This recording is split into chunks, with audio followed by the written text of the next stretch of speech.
हाय बेटा, डॉक्टर सिद्धांत हियर। आज के वीडियो में मैं डिफ्यूज़न पर बात करूंगा। फर्ज करो कि आप एक कमरे में हो और वहां पे परफ्यूम की एक बंद बॉटल रखी हो, तो क्या आपको परफ्यूम की स्मेल आएगी? जवाब है नहीं।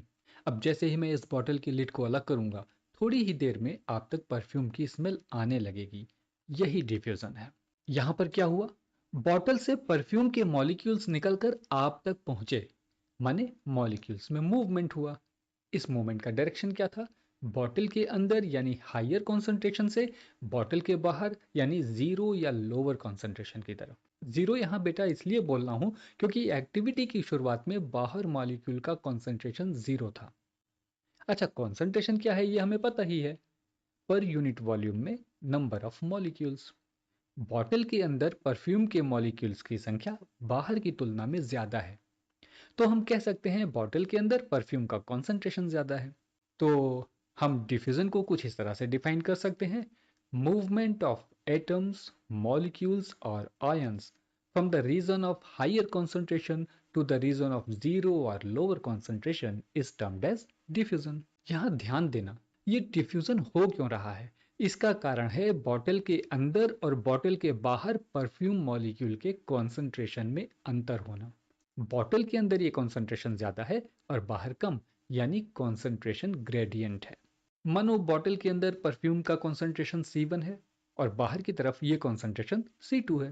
डिफ्यूजन इसी कारण हो रहा है क्योंकि C1 और C2 की वैल्यूज बराबर नहीं है। यहाँ कॉन्सेंट्रेशन में अंतर है, यानी कॉन्सेंट्रेशन ग्रेडियंट है। ये डिफ्यूजन तब तक होता रहेगा जब तक ये कॉन्सेंट्रेशन ग्रेडियंट खत्म नहीं हो जाता।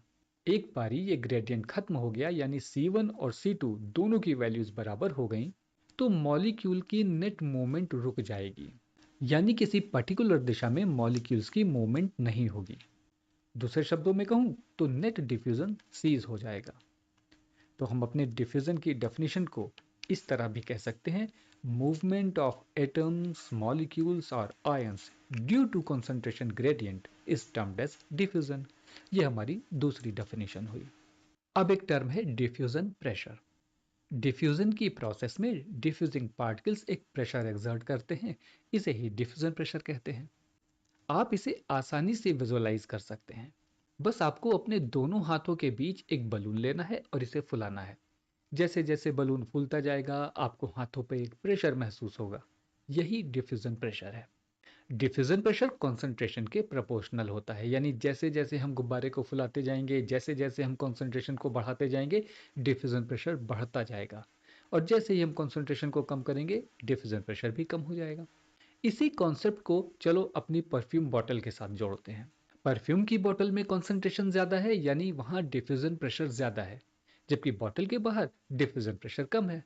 इसी चश्मे से एक बारी फिर से डिफ्यूजन का डायरेक्शन देखते हैं।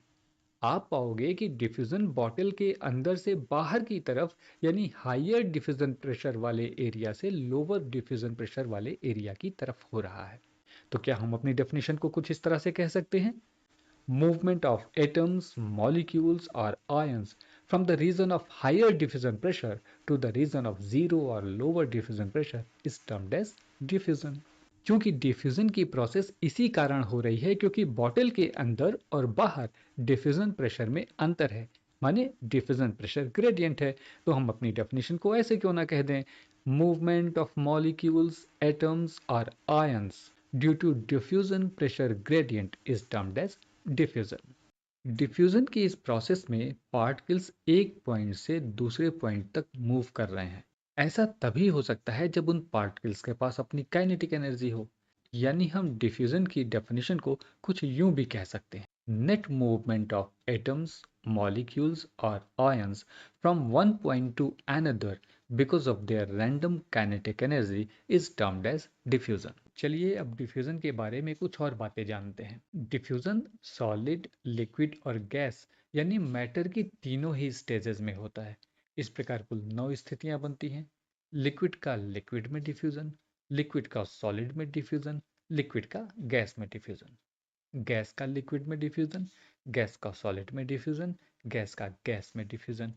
इसी तरह सॉलिड का लिक्विड में डिफ्यूजन, सॉलिड का सॉलिड में डिफ्यूजन और सॉलिड का गैस में डिफ्यूजन।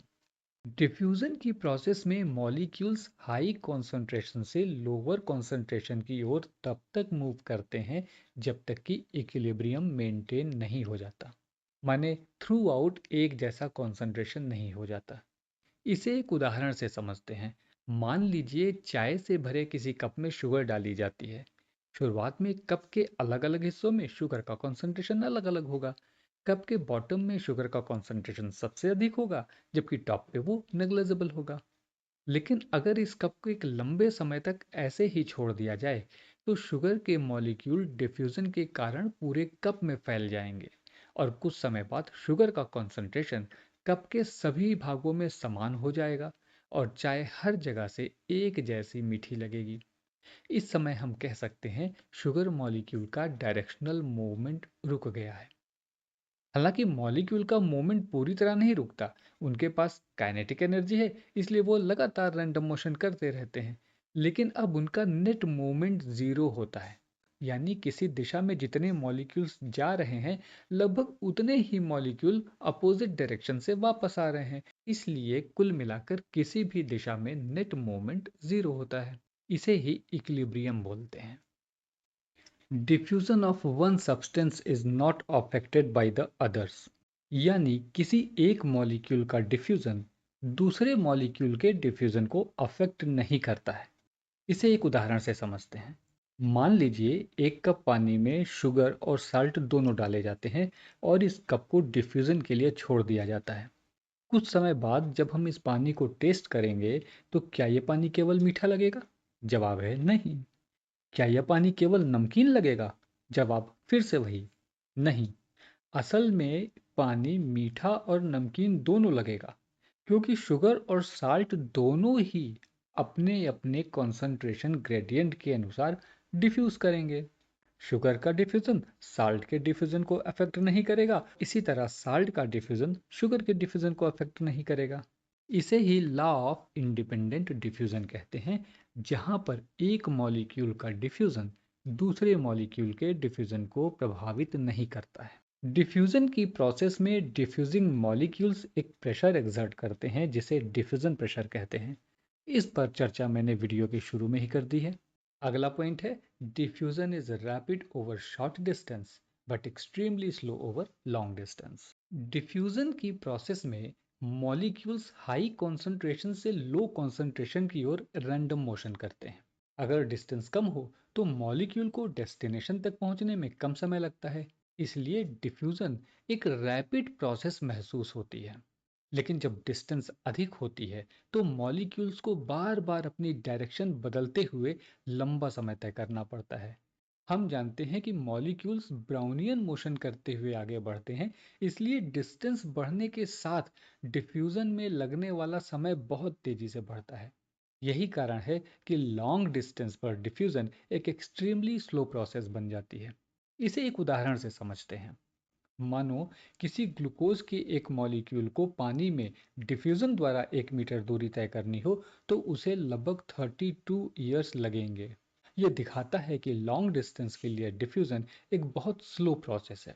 वहीं महज 50 माइक्रोमीटर डायमीटर के किसी सेल को पार करने में उसी ग्लूकोज मॉलिक्यूल को केवल 2.5 सेकंड का समय ही लगेगा, जो दिखाता है कि शॉर्ट डिस्टेंस पे डिफ्यूजन बहुत तेजी से काम करता है।